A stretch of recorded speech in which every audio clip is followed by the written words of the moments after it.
ಎಲ್ರಿಗೂ ನಮಸ್ಕಾರ. ಇವತ್ತು ತುಂಬ ಸರಳವಾದ ಒಂದು ಊಟ, ರಾಗಿ ಚಪಾತಿ. ಅದಕ್ಕೆ ಹೊಂದೋ ಅಂಥ ತುಂಬ ಸರಳವಾದ, ಹೇರಳವಾಗಿ ಫ್ರೆಶ್ ತರಕಾರಿ ಹಾಕಿರೋ ಅಂಥ ಒಂದು ಪಲ್ಯ. ಇದು ಒಂದು ವಿಶೇಷ ಅಂತಂದರೆ ಈರುಳ್ಳಿ ಬೆಳ್ಳುಳ್ಳಿ ಹಾಕಿಲ್ಲ. ಹೇಗೆ ಮಾಡೋದು ಅಂತ ನೋಡೋಣ. ಮೊದಲನೇದಾಗಿ ಒಂದು ಅರ್ಧದಷ್ಟು ಗೋಬಿನ ತೊಗೊಂಡಿದ್ದೀನಿ. ಅದನ್ನು ಈ ಥರ ಹೆಚ್ಕೊಂಡು ಅದಕ್ಕೆ ಬಿಸಿ ನೀರನ್ನು ಹಾಕ್ಕೊಂಡು ಸ್ವಲ್ಪ ಉಪ್ಪನ್ನು ಹಾಕ್ಕೋತಾ ಇದ್ದೀನಿ. ಈ ಥರ ಮಾಡೋದ್ರಿಂದ ಹುಳ ಏನಾದರೂ ಅಕಸ್ಮಾತ್ ಇದ್ದರೆ ಮೇಲುಗಡೆ ಬಂದುಬಿಡುತ್ತೆ. ಒಂದು ಅರ್ಧ ಗಂಟೆ ಬಿಡೋಣ ಇದನ್ನು. ಅದು ಅಕಸ್ಮಾತಾಗಿ ಹುಳ ಇದ್ದರೆ ಮೇಲೆ ಬರುತ್ತೆ, ಅದನ್ನು ತೆಗೆದು ಹಾಕ್ಕೊಂಬಿಟ್ಟು ಆನಂತರ ಈ ಥರ ತೆಕ್ಕೊಂಬಿಡಬೇಕು. ಒಂದು ತೂತು ಪಾತ್ರೆಗೆ ಇದನ್ನು ಹಾಕ್ಕೋತಾ ಇದ್ದೀನಿ. ಈಗ ಇದೇ ರೀತಿಯಾಗಿ ನಾನು ಮಿಕ್ಕ ತರಕಾರಿ ಕೂಡ ಹೆಚ್ಕೊಂಡು ಇಟ್ಕೊಂಡಿದ್ದೀನಿ. ಈಗ ಒಂದು ಬಾಣಲೆಗೆ ಒಂದು 3-4 ಸ್ಪೂನಷ್ಟು ಎಣ್ಣೆ ಹಾಕ್ಕೊಂಡು ಆಲೂಗೆಡ್ಡೆ, ಕ್ಯಾರೆಟ್ನ ಹಾಕ್ಕೋತಾ ಇದ್ದೀನಿ. ಈ ಥರ ಉದ್ದುದ್ದಕ್ಕೆ ಹೆಚ್ಕೊಂಡಿದ್ದೀನಿ. ನಿಮಗೆ ಯಾವ್ದು ರೀತಿ ಬೇಕೋ ಆ ಥರ ಹೆಚ್ಕೋಬೋದು. ಒಂದು 3-4 ನಿಮಿಷ ಇದನ್ನು ಎಣ್ಣೆಯಲ್ಲಿ ಬಾಡಿಸ್ಕೋಬೇಕು. ಆ ನಂತರದಲ್ಲಿ ಅದನ್ನು ತೆಕ್ಕೊಂಬಿಡಬೇಕು.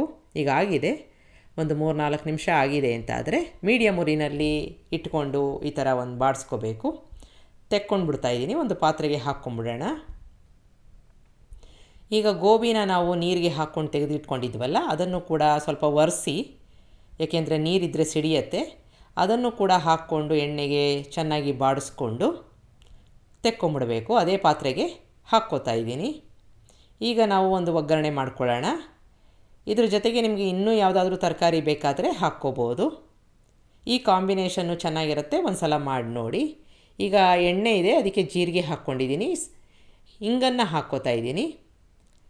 ಚೆನ್ನಾಗಿ ಜೀರಿಗೆ ಚಟಪಟ ಅನ್ನಬೇಕು. ನಿಮಗೆ ಬೇಕಾದರೆ ಈರುಳ್ಳಿ ಕೂಡ ಹಾಕ್ಕೋಬೋದು. ಈಗ ಶುಂಠಿ ಚೂರುಗಳನ್ನ ಹಾಕ್ಕೊಂಡು ಕರಿಬೇವಿನ ಸೊಪ್ಪು ಹಾಕ್ಕೊಂಡು ಬಾಡಿಸ್ಕೋತಾ ಇದ್ದೀನಿ. ಇದ್ರ ಜೊತೆಗೆ ಒಂದು ಟೊಮೆಟೊ ಸಣ್ಣದಾಗಿ ಹೆಚ್ಚಿರೋ ಅಂಥದ್ದನ್ನು ಹಾಕ್ಕೊಂಡು ಮೆತ್ತಗಾಗೋ ತನಕ ಬಾಡಿಸ್ಕೋಬೇಕು. ಇದಕ್ಕೆ ಅರಿಶಿನ ಹಾಕ್ಕೊಂಡು 1 ಸ್ಪೂನಷ್ಟು ರೆಡ್ ಚಿಲ್ಲಿ ಪೌಡರು, 1 ಸ್ಪೂನಷ್ಟು ಧನಿಯಾ ಪೌಡರ್ನ ಹಾಕ್ಕೋತಾ ಇದ್ದೀನಿ. ಎಲ್ಲವನ್ನು ಚೆನ್ನಾಗಿ ಬಾಡಿಸ್ಕೋಬೇಕು. ಟೊಮೆಟೊ ಮೆತ್ತಗೆ ಆಗಬೇಕು.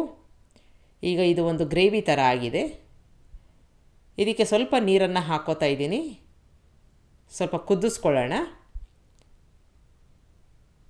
ಈಗ ರುಚಿಗೆ ತಕ್ಕಷ್ಟು ಉಪ್ಪನ್ನು ಹಾಕ್ಕೊಂಡು ಸಣ್ಣದಾಗಿ ಕುದೀತಾ ಇದೆ. ಆ ನಂತರದಲ್ಲಿ ನಾವು ಬಾಡಿಸ್ಕೊಂಡು ಇಟ್ಕೊಂಡಿದ್ವಲ್ಲ ತರಕಾರಿ, ಎಲ್ಲವನ್ನೂ ಹಾಕ್ಕೊಂಡು ಮಿಕ್ಸ್ ಮಾಡ್ಕೋಬೇಕು. ಈಗ ತರಕಾರಿ ಸಂಪೂರ್ಣವಾಗಿ ಬೆಂದಿಲ್ಲ, ಹಾಗಾಗಿ ಇದು ಗ್ರೇವಿನಲ್ಲಿ ಈಗ ಬೇಯುತ್ತೆ. ಮುಚ್ಚಿ ಸಣ್ಣ ಉರಿನಲ್ಲಿ, ಇನ್ನೂ ನೀರು ಹಾಕೋದು ಬೇಡ, ಬೇಯಿಸ್ಕೋಬೇಕು. ಈಗ ಸಂಪೂರ್ಣವಾಗಿ ಬೆಂದಿದೆಯಾ ಅಂತ ಒಂದು ಸಲ ಚೆಕ್ ಮಾಡಿ ನೋಡಿಕೊಂಡು ಬೆಂದಿದೆ ಅಂತ ಆದರೆ ಕೊನೆಯದಾಗಿ ಗರಂ ಮಸಾಲ ಹಾಕ್ಕೋತಾ ಇದ್ದೀನಿ, ಕೊತ್ತಂಬರಿ ಸೊಪ್ಪು ಹಾಕ್ಕೋತಾ ಇದ್ದೀನಿ.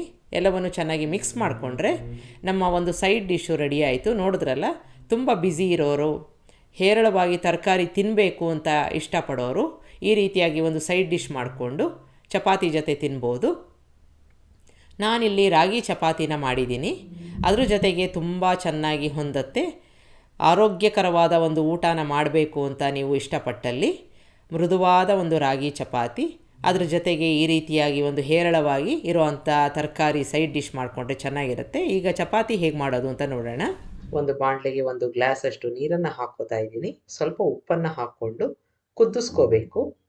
ಈಗ ಚೆನ್ನಾಗಿ ಕುದೀತಿದೆ ಅಂತ ಆದರೆ 1 ಗ್ಲಾಸಷ್ಟು ರಾಗಿ ಹಿಟ್ಟನ್ನು ಹಾಕ್ಕೊಂಡು 1 ನಿಮಿಷ ಕಾಲ ಅದನ್ನು ಹಾಗೆ ಕುದಿಯೋಕ್ಕೆ ಬಿಡಬೇಕು. ಈಗ ಚೆನ್ನಾಗಿ ಬೇಯುತ್ತೆ. ಈಗ 1 ನಿಮಿಷ ಆಗಿದೆ ಅಂತ ಆದರೆ ಒಂದು ಮರದ ಕೋಲನ್ನು ತಗೊಂಡು ಈ ಥರ ನಿಧಾನಕ್ಕೆ ಮಿಕ್ಸ್ ಮಾಡ್ಕೋಬೇಕು. ಉರಿ ಆದಷ್ಟು ಈಗ ಸಣ್ಣದಿರಲಿ, ಚೆನ್ನಾಗಿ ಮಿಕ್ಸ್ ಮಾಡ್ಕೋಬೇಕು. ನೀರು ಜೊತೆ ಹಿಟ್ಟು ಮಿಕ್ಸ್ ಆಗುತ್ತೆ. ಈಗ ಸಂಪೂರ್ಣವಾಗಿ ಮಿಕ್ಸ್ ಆಗಿದೆ ಅಂತ ಆದರೆ ಸ್ವಿಚ್ ಆಫ್ ಮಾಡ್ಕೊಂಬಿಡೋಣ. ಈ ರೀತಿಯಾಗಿ ಬೆಂದಿದೆ ಕೂಡ, ಚೆನ್ನಾಗಿ ಮಿಕ್ಸ್ ಆಗಿದೆ. ಸ್ವಿಚ್ ಆಫ್ ಮಾಡ್ಕೊಂಡಿದ್ದೀನಿ. ಮುಚ್ಚಿ ಒಂದು ಸುಮಾರು 5-6 ನಿಮಿಷ ಹಾಗೆ ಬಿಡೋಣ. ಹಬೆಗೆ ಚೆನ್ನಾಗಿ ಬೇಯುತ್ತೆ.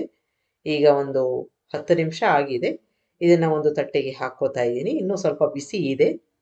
ಈಗ ಕೈಯಲ್ಲಿ ಮುಟ್ಟಕ್ಕೆ ಆಗುವಷ್ಟು ಬಿಸಿ ಇದ್ದರೆ ಸಾಕು. ಸ್ವಲ್ಪ ನೀರನ್ನು ತಗೊಂಡಿದ್ದೀನಿ. ಇದು ನಾರ್ಮಲ್ ನೀರನ್ನು ತಗೊಂಡಿದ್ದೀನಿ. ಈಗ ಸ್ವಲ್ಪ ಬಿಸಿ ಇರೋದ್ರಿಂದ ನಾವು ಹಗುರವಾಗಿ ಇದನ್ನು ಕಲಿಸ್ಕೋಬೇಕು. ಈಗ ಸ್ವಲ್ಪ ನೀರನ್ನು ಹಾಕ್ಕೊಂಡು, ಅಂದರೆ 1 ಸ್ಪೂನು ಆವಾಗ ಹಾಕ್ಕೊಂಡು ಚೆನ್ನಾಗಿ ನಾದಿ ಕಲಿಸ್ಕೋಬೇಕು. ಈ ನಾದೋದು ತುಂಬ ಮುಖ್ಯ. ಇಲ್ಲದೆ ಹೋದರೆ ಬಿರುಕು ಬಿಟ್ಕೊಂಡ್ಬಿಡುತ್ತೆ ಲಟ್ಸಿದಾಗ. ಮತ್ತು ಸ್ವಲ್ಪ ಗಟ್ಟಿಯಾಗಿ ಕೂಡ ಆಗುತ್ತೆ. ಹಾಗಾಗಿ ಈ ಥರ ನಾದ್ಕೊಂಡು ಚೆನ್ನಾಗಿ ಕಲಿಸ್ಕೋಬೇಕು. ಮೊದಲು ಕೈಗೆ ಅಂಟುತ್ತಾ ಇರುತ್ತೆ, ಕ್ರಮೇಣ ಅದು ಕೈಯಿಂದ ಬಿಡತ್ತೆ. ಹಾಗಾಗಿ ಸ್ವಲ್ಪ ಸ್ವಲ್ಪ ನೀರನ್ನು ಹಾಕ್ಕೊಂಡು ಈ ಥರ ಚೆನ್ನಾಗಿ ನಾದಿ ಕಲಿಸ್ಕೊತಾ ಇದ್ದೀನಿ. ಹಾಗಾಗಿ ಈ ಥರ ಕೈನ ಒದ್ದೆ ಮಾಡಿಕೊಂಡು ನಾದ್ಕೋಬೇಕು. ಮೃದುವಾಗಿ ಹಿಟ್ಟನ್ನು ಕಲಿಸ್ಕೋಬೇಕು. ಜೊತೆಗೆ ಕೈಗೆ ಕೂಡ ಅಂಟಲ್ಲ, ಎಲ್ಲೂ ಬಿರುಕು ಬಿಟ್ಕೊಂಡಿರಲ್ಲ. ಆ ಹದಕ್ಕೆ ಬರೋ ತನಕ ಇದನ್ನು ನಾದ್ಕೊಂಡು ಕಲಿಸ್ಕೊಂಡಿದ್ದೀನಿ. ಈಗ ಸ್ವಲ್ಪ ತುಪ್ಪನ ಹಾಕ್ಕೊಂಡು ಚೆನ್ನಾಗಿ ಮಿಕ್ಸ್ ಮಾಡಿಕೊಂಡು ಇದನ್ನು ಈ ರೀತಿಯಾಗಿ ಇನ್ನೂ ಒಂದು 10-20 ಸೆಕೆಂಡು ನಾದ್ಕೊಂಡು ಭಾಗವಾಗಿ ಮಾಡ್ಕೋತಾ ಇದ್ದೀನಿ. ಈ ಥರ ಆಗಾಗ್ಗೆ ಚೆನ್ನಾಗಿ ನಾದ್ಕೋಬೇಕು. ಈ ಥರ ನೋಡಿದಾಗ ಎಲ್ಲೂ ಬಿರುಕು ಬಿಟ್ಕೊಂಡಿರಲ್ಲ, ತುಂಬ ಮೃದುವಾಗಿ ಹಿಟ್ಟು ಇರುತ್ತೆ. ಈಗ ನಾವು ಚಪಾತಿನ ಲಟ್ಸ್ಕೊಳ್ಳೋಣ. ರಾಗಿ ಹಿಟ್ಟನ್ನೇ ತಗೊಂಡಿದ್ದೀನಿ ನಾನು, ಒಣ ಹಿಟ್ಟಾಗಿ. ಅದರಲ್ಲಿ ಹೊರಳಿಸ್ಕೊಂಡು ಹಗುರವಾಗಿ ಲಟ್ಟಿಸ್ಕೊಳ್ಳೋಣ. ಈ ಥರ ಪ್ರೆಸ್ ಮಾಡಿಕೊಂಡು ಮೊದಲನೇದಾಗಿ ಲಟ್ಟಿಸ್ಕೊಳ್ಳೋಣ. ತುಂಬ ದಪ್ಪಕ್ಕೂ ಅಲ್ಲ, ತುಂಬ ತೆಳ್ಳಗೂ ಬೇಡ. ಈ ರೀತಿಯಾಗಿ ನಾರ್ಮಲ್ ಆಗಿ ನಾವು ಚಪಾತಿ ಲಟ್ಟಿಸ್ಕೋತೀವಲ್ಲ, ಆ ರೀತಿಯಾಗಿ ಲಟ್ಟಿಸ್ಕೋಬೇಕು. ಈಗ ಲಟ್ಟಿಸ್ಕೊಂಡಿದ್ದಾಗಿದೆ. ಇಷ್ಟು ದಪ್ಪಕ್ಕೆ ಲಟ್ಟಿಸ್ಕೊಂಡ್ರೆ ಸಾಕಾಗುತ್ತೆ. ತವಾ ಈಗಾಗಲೇ ಕಾಯಕ್ಕೆ ಇಟ್ಟಿದ್ದು, ಚಪಾತಿ ಮಾಡ್ಕೊಳ್ಳೋಣ. ಎಣ್ಣೆ ಏನು ಹಾಕೋ ಅವಶ್ಯಕತೆ ಇಲ್ಲ, ನಿಮಗೆ ಬೇಕಾದರೆ ಹಾಕ್ಕೋಬೋದು. ಈಗ ಎರಡು ಕಡೆ ಚೆನ್ನಾಗಿ ಬೆಂದಿದೆ ಅಂತಾದರೆ ಒಂದು ಸೌಟಿನ ಸಹಾಯದಿಂದ ಅಥವಾ ಈ ಥರ ಬಟ್ಟೆ ಸಹಾಯದಿಂದ ಎಲ್ಲ ಕಡೆ ಚೆನ್ನಾಗಿ ತಿರುಗಿಸ್ತಾ ಬರಬೇಕು. ಆಗ ಚೆನ್ನಾಗಿ ಉಬ್ಬಿ ಬರುತ್ತೆ. ಈ ಥರ ನೋಡಿ, ಈ ಥರ ಹಿಡ್ಕೊಂಡಾಗ ಪದರವಾಗಿ ಬರುತ್ತೆ. ಈಗ ಎಲ್ಲ ಕಡೆ ಚೆನ್ನಾಗಿ ಬೆಂದಿದೆ ಅಂತ ಆದರೆ ತೆಕ್ಕೊಂಬಿಡೋಣ.